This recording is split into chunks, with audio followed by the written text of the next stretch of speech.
नमस्कार दोस्तों, विद्यार्थियों और मेरे युवा साथियों। मेरे इस YouTube चैनल होशियार सर की ऑनलाइन क्लास में आपका हार्दिक स्वागत है। जैसे कि दोस्तों हम बात कर रहे थे भारत के इतिहास की। मध्यकालीन भारत का इतिहास हम देख रहे थे, जिसके अंदर कल हमने महत्वपूर्ण टॉपिक शुरू किया था। हमने अपने पिछले वीडियो के अंदर महत्वपूर्ण टॉपिक शुरू किया था भक्ति आंदोलन। उसी को आज आगे बढ़ाते हुए पहले वाला वीडियो जरूर देखना, तभी विद्यार्थियों ये वीडियो या ये क्लास आपके समझ में आएगी। कहने का मतलब है कि पहले वाले वीडियो में भक्ति आंदोलन की शुरुआत कैसे हुई, शंकराचार्य द्वारा कौन से मठ या पीठ स्थापित किए गए, उसके अद्वैत दर्शन के विरोध में दक्षिण में वैष्णव संतों द्वारा जो 4 मत प्रतिपादित किए गए वो कौन से थे, इन सभी के बारे में हमने पिछली क्लास के अंदर पिछले वीडियो में देखा था। तो प्यारे दोस्तों, वो क्लास पहले देखोगे तो ही ये क्लास अच्छी प्रकार से समझ में आएगी। आज हम बात करेंगे भक्ति आंदोलन में जो संत हुए हैं, जो शाखाएं, जो एक प्रकार से विचारधाराएं हुई है उनके ऊपर, और भक्ति आंदोलन की विशेषताएं देखेंगे। तो प्यारे विद्यार्थियों, अंत तक मेरे साथ बने रहिए, वीडियो को अंत तक देखा करो, जिससे सभी बातें क्लियर हो जाती है। कहने का मतलब है ये नहीं कि थोड़ा सा देखा उसके बाद में बहुत सी बातें मौखिक जो बोली जाती है वो रह जाती है, इसलिए वीडियो को अंत तक जरूर देखा करो। तो प्यारे विद्यार्थियों, हम बात कर रहे थे भक्ति आंदोलन की। भक्ति आंदोलन बहुत ही महत्वपूर्ण और बढ़िया रोचक टॉपिक है, जो कि कई क्लासों में ये टॉपिक पूरा होगा। एक बड़ा टॉपिक है, क्योंकि अगले वीडियो के अंदर हम भक्ति आंदोलन के प्रमुख संतों के बारे में बात करेंगे, जैसे कि कबीरदास है, नानक है, दादू दयाल है, मीराबाई, रैदास, तुलसीदास, सूरदास, इन सभी संतों के बारे में अच्छी प्रकार से रोचक कहानियों के साथ हम पढ़ेंगे। तो मेरे साथ बने रहिए प्यारे विद्यार्थियों। तो हम बात कर रहे थे भक्ति आंदोलन। भक्ति आंदोलन का विकास दक्षिण भारत, तो हमने पिछले वीडियो में देखा भी था कि भक्ति आंदोलन की शुरुआत कहाँ होती है, दक्षिण भारत में होती है, फिर उत्तर भारत में आ जाता है एक प्रकार से, जो कि दक्षिण भारत में लाने का श्रेय रामानुज को, जबकि उत्तर भारत में फैलाने का श्रेय रामानंद को दिया जाता है। ये हमने पिछले वीडियो में देखा था विस्तार से। भक्ति आंदोलन का विकास दक्षिण भारत में अलवार, कई जगह अलवार भी दे रखा है, एक ही बात है प्यारे विद्यार्थियों, अलवार और नायनार, जो कि कई जगह नायनार भी दे रखा है, संतों ने किया। कहने का मतलब है भक्ति आंदोलन का विकास दक्षिण भारत में लाने का या दक्षिण भारत में इसका विकास करने का श्रेय किनको दिया जाता है, तो याद रखना अलवार और नायनार संतों को दिया जाता है। और आज उसी के ऊपर हम विस्तार से चर्चा करेंगे प्यारे विद्यार्थियों। सबसे पहले नंबर 1 अलवार, जो कि कहा जाता है कि अलवार ये वैष्णव थे। कौन थे? वैष्णव, जो भगवान विष्णु की भक्ति करते थे, भगवान विष्णु की। वेरी वेरी मोस्ट इंपोर्टेंट है, अलवार का संबंध किससे है? विष्णु से। वैष्णव, विष्णु से बन गया वैष्णव, भक्ति करते थे। ये अकेश्वरवादी थे कि भगवान एक है, ईश्वर एक है, सबका मालिक एक है, ये अकेश्वरवादी थे। याद रखना प्यारे विद्यार्थियों, अलवार का अर्थ होता है ज्ञानी व्यक्ति। अलवार का अर्थ क्या होता है? ज्ञानी व्यक्ति, जो कि आप देखोगे ये विष्णु की भक्ति को मोक्ष मानते थे। भगवान विष्णु की भक्ति जो करेंगे उसे मोक्ष की प्राप्ति हो जाएगी, ऐसा ये मानते थे। जो कि इनकी कुल संख्या कितनी थी? 12। कहने के लिए कुल 12 अलवार संत थे।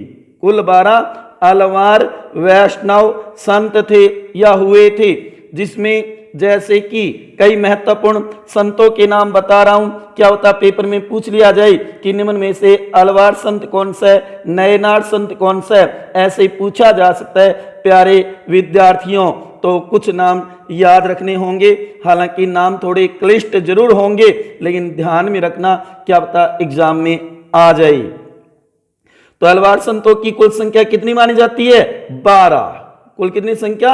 12। कौन से संत? अलवार संत। जैसे कि कुलशेखर जो बहुत ही प्रमुख अलवार संत माना जाता है, मधुर कवि, पोयगई, भूतार, पेलवार, पेलवार, नंबवालवार, नम मालवार, तिरुमगई, आडाल, ये प्रमुख हैं। ये प्रमुख अलवार संत थे। याद रखना, इनमें आडाल एकमात्र महिला संत थी। इन 12 में एकमात्र आडाल, ये क्वेश्चन कई बार पूछा हुआ है, एकमात्र महिला संत, एकमात्र महिला संत कौन थी? आडाल। तथा याद रखना, नमलवार इसका महानतम उत्कृष्ट कोटि का संत था अलवारों में। अलवारों में सबसे महानतम उत्कृष्ट कोटि का संत कौन था? तो प्यारे विद्यार्थियों याद रखना, नमलवार था, नमलवार था। याद रखना, ये देखो, ये नाम जरूर ध्यान में रखना, कई बार पूछ लिया जाता है। अलवार संतों की संख्या 12 और ये प्रमुख है जो वैष्णव थे, विष्णु की भक्ति करते थे। किसकी? भगवान विष्णु की। गौर करना इस बात पे प्यारे विद्यार्थियों। उसके बाद में नयनार, नंबर 2 कौन से? नयनार। ये दक्षिण भारत में थे दोनों ही, आलवार और नयनार। दूसरा नयनार, ये शिव थे जो शिव के भक्ति करते थे, जो शिव को मानते थे। शिव से शिव, शिव से शिव, जबकि विष्णु से वैष्णव, वैष्णव से विष्णु। तो गौर करो प्यारे विद्यार्थियों, पहला पहला अक्षर मिल रहा है, इतना तो याद रखना हिंट के तौर पे। जो कि नयनार कौन थे? शिव थे, शिव की भक्ति करते थे। जबकि अलवार कौन थे? वैष्णव, जो कि विष्णु की भक्ति करते थे। नयनारों की कुल संख्या थी 63।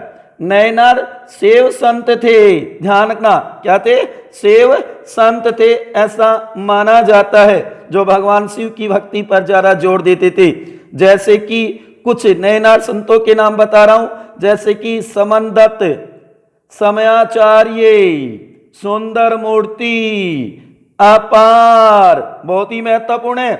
कहा जाता है कि शिव संत अपार, शिव संत अपार ने ही पल्लव राजा महेंद्र वर्मन को शैव धर्म स्वीकार करवाया था। तो ये महत्वपूर्ण बात है, गौर करना। उसके बाद में मणिक वाचकर, यहां मैंने कुछ प्रमुख संतों के ही नाम बताए हैं। कुल संख्या 63 है नयनारों की।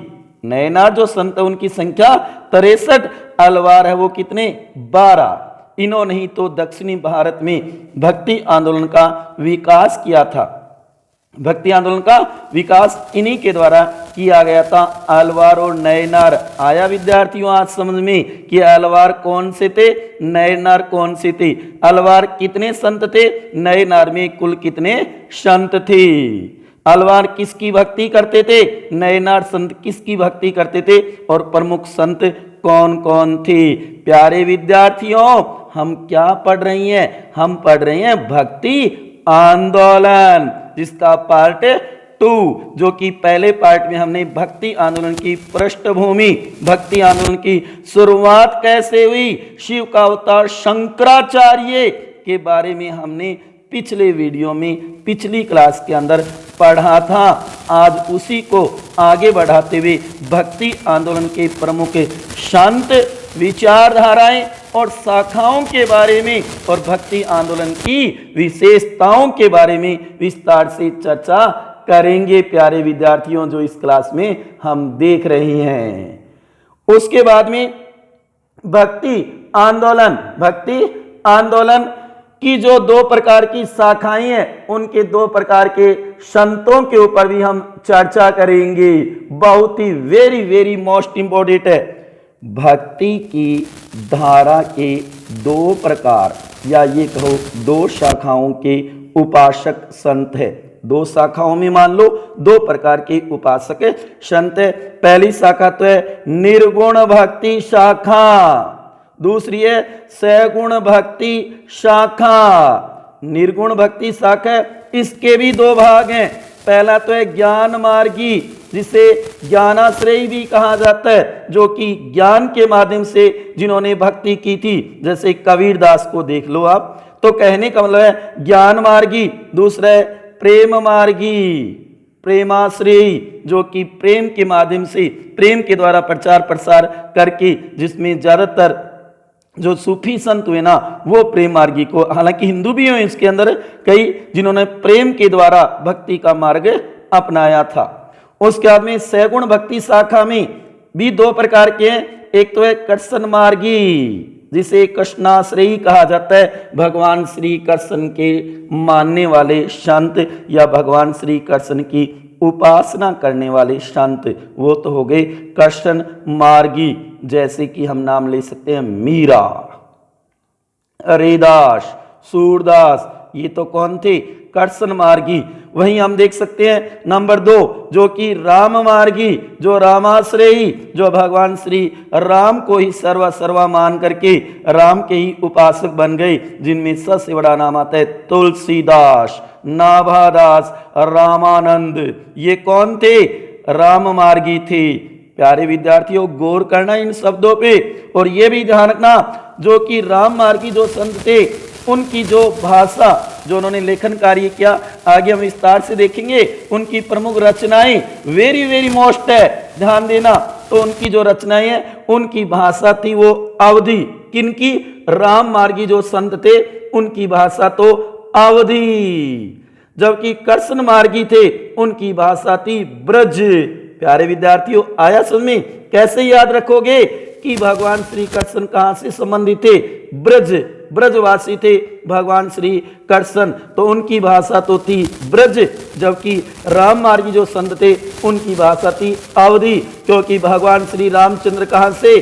अवध से संबंधित थे, इसलिए उनकी अवधि। आई क्या समझ में प्यारे विद्यार्थियों? इसी प्रकार प्रेम मार्गी, प्रेमाश्रय थे जो संत हुए, उनकी जो लेखनी थी उसकी भाषा अवधी थी, और ज्ञान मार्गी की भाषा ये मानो कि ब्रज भाषा थी। आ गया समझ में? ज्ञान मार्गी और कृष्ण मार्गी उनकी भाषा तो कैसी थी? ब्रज भाषा, जबकि प्रेम मार्गी और राम मार्गी की अवधि थी। तो इस प्रकार से निर्गुण भक्ति शाखा, सगुण भक्ति शाखा की भाषाएं हमने देखी। अब है नंबर 1 निर्गुण उपासक संत। निर्गुण उपासक संत वे थे जो भगवान के आकार को, जन्म को, योनि को नहीं मानते थे। प्यारे विद्यार्थियों, यहाँ पर दो भागों में बांटा गया है, जो कि निर्गुण उपासक संत और सगुण उपासक संत। निर्गुण उपासक संत वो थे जो भगवान के आकार, जन्म या योनि को नहीं मानते थे। नंबर 1 निर्गुण उपासक संत जो भगवान के आकार, जन्म या योनि को नहीं मानते, मूर्ति पूजा को भी नहीं मानते, बाहरी जो आडंबर थे उनका भी पालन नहीं करते थे, अंधविश्वासों में नहीं रहते थे, वो भगवान का कोई रूप नहीं मानते थे। कहने का मतलब है निर्गुण उपासक संत वे थे जो भगवान को आकार नहीं देते थे, कि भगवान का कोई रूप नहीं होता। वे कहते हैं कि भगवान निराकार होता है, इसका कोई रंग रूप नहीं होता, उसका, ये मानो भगवान का कोई आकार नहीं होता। उन्हें माना गया निर्गुण उपासक संत, जैसे कि कबीर, नानक। सबसे नंबर 1 कबीर, दूसरा हम कह सकते हैं नानक, दादू दयाल। ये प्रमुख निर्गुण उपासक संतों में माने जाते हैं, जिन्होंने ये मानो कि भगवान को कोई रूप नहीं दिया, कोई आकार नहीं दिया।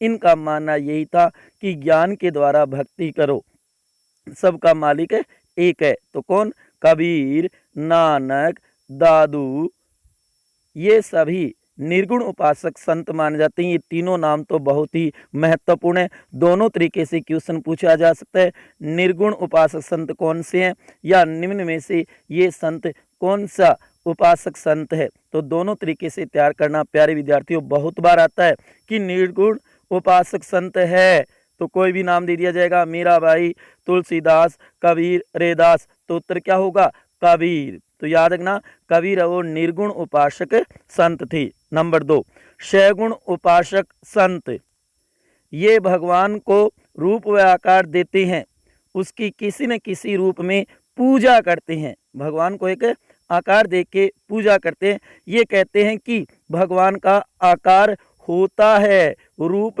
होता है, भगवान जन्म लेता है। इन्होंने पूजा पर भी जोड़ दिया किसी न किसी रूप में। चाहे मीराबाई ने भगवान श्री कृष्ण की हो, तुलसीदास ने भगवान श्री राम की हो, रामानंद ने भगवान श्री राम की हो। कहने का मतलब ये भगवान को रूप और आकार देते थे, वो कहलाएंगे सगुण। तो दोनों को विद्यार्थियों जरूर याद करना है।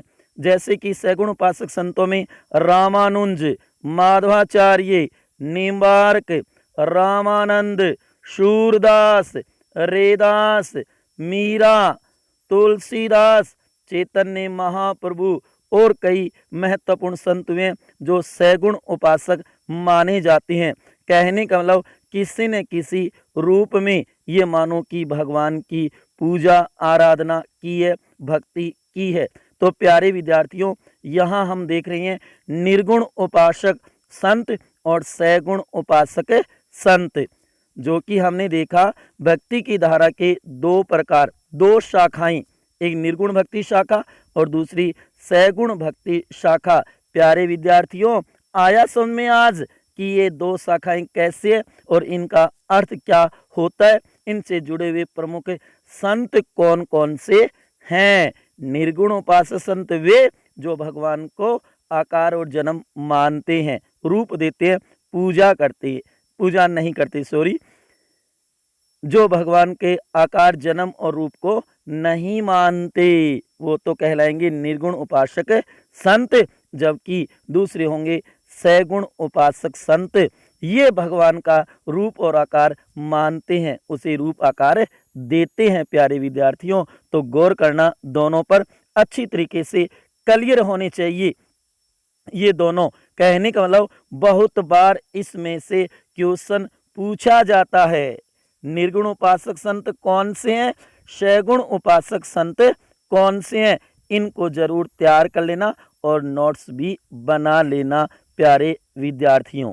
निर्गुण उपासक संत जो भगवान के आकार जन्म योनि को नहीं मानते, पूजा नहीं करते किसी भी रूप में, जबकि सगुण उपासक संत वे जो भगवान का रूप मानते हैं। अब देखो भक्ति आंदोलन की विशेषताएं बहुत ही महत्वपूर्ण है। कई बार थ्योरिकल क्वेश्चनों में पूछ लिया जाता है ऐसे क्वेश्चन सत्य असत्य में। तो भक्ति आंदोलन की प्रमुख विशेषताएं, प्यारे विद्यार्थियों गौर करना कि भक्ति आंदोलन की प्रमुख विशेषताएं कौन कौन सी है।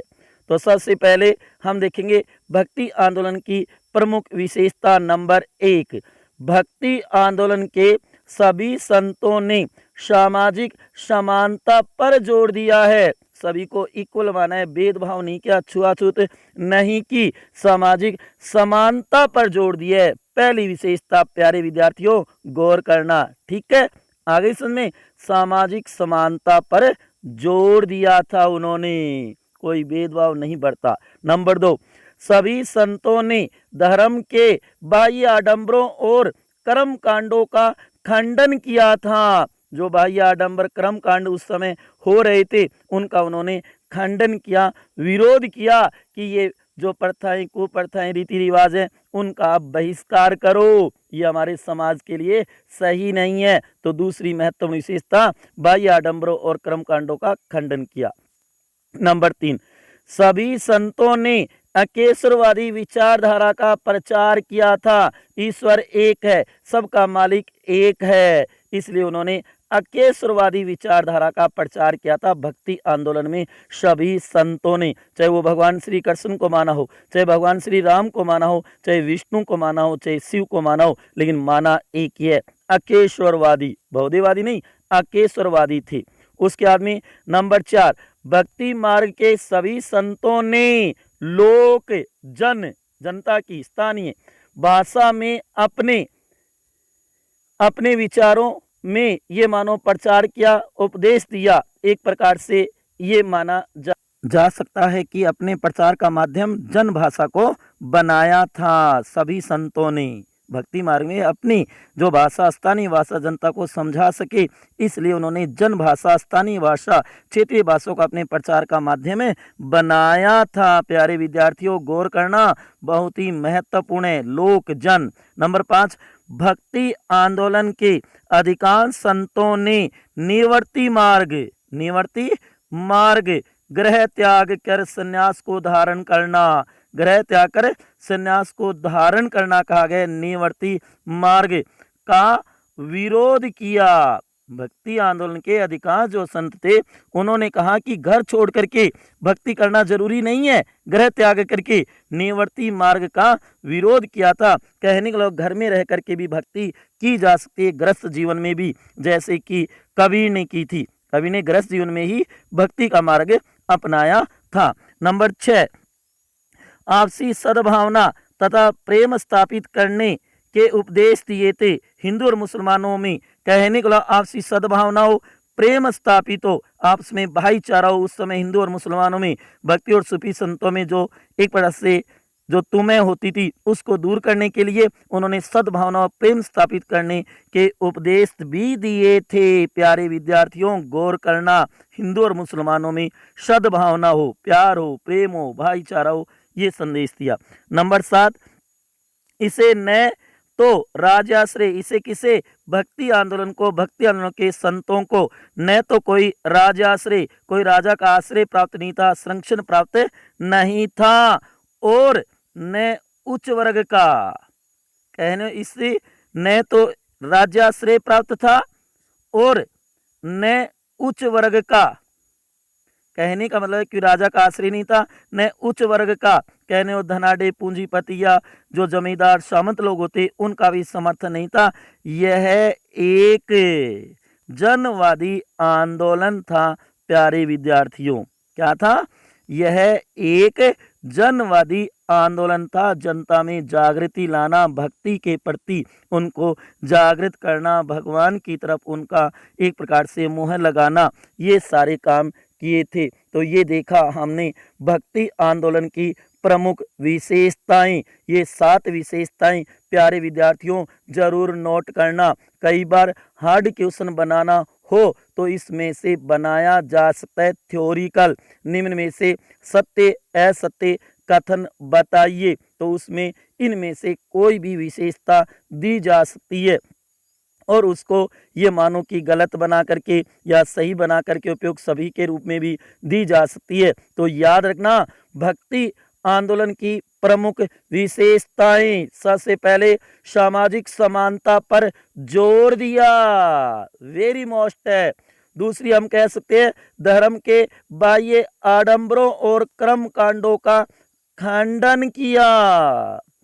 तीसरी हम कह सकते हैं अकेश्वरवादी विचारधारा का प्रचार किया। चौथी हम कह सकते हैं भक्ति मार्ग के सभी संतों ने लोक जन स्थानीय भाषाओं को अपने प्रचार का माध्यम बनाया। पांचवी हम कह सकते हैं कि अधिकांश संतों ने निवर्ती मार्ग का विरोध किया कि गृहस्थ जीवन छोड़ने की जरूरत नहीं है, गृहस्थ जीवन में भी अपनाया जा सकता है।